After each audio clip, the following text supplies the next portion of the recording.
நம்ம வீட்டு கார்டனுக்கு வாங்க. இந்த தொட்டியில் எவ்வளோ மண் போட்டிருக்கோமோ அதுக்கு ட்ரிபிள் மடங்கு இந்த கொக்கோ பீட் போட்டோம்.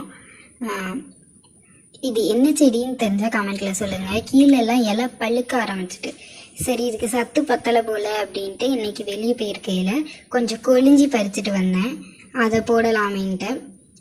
கொழிஞ்சி தென்னை மரத்துக்கு மட்டும்தான் போடணும்னு இல்லை, இதே மாதிரி சின்ன சின்ன செடிக்கு கூட போடலாம். உங்கள் வீட்லேயும் எதுவும் மரம் செடி காய்க்காமல் பூக்காமல் இருக்குன்னா அதுக்கு கொழிஞ்சி போட்டு பாருங்கள், உண்மையாகவே நல்ல ரிசல்ட்ஸ் கிடைக்கும். கொழிஞ்சி ஒரு பசுந்தாள் உரம். நம்ம தொழு உரம் போடுறதுக்கு எவ்வளோ எஃபெக்ட் இருக்கோ அது கண்டிப்பாக கொழிஞ்சிக்கும் இருக்கும். இதை போட்டுட்டு அப்படியே தண்ணி ஊற்றி விட்டுற வேண்டியதான், அது அப்படி மக்கிரும். இதுக்கு மேலே மண் வேணும்னா போட்டுக்கலாம், நான் மண்ணெலாம் போடலை, அதுவே அப்படி மக்கிரும்ன்ட்டு நான் விட்டுட்டேன். இது நீங்கள் உங்கள் தோட்டத்துக்கு பயன்படுத்திருக்கீங்களான்னு கமெண்ட்டில் சொல்லுங்கள். பசுமையாக வளருவோம்.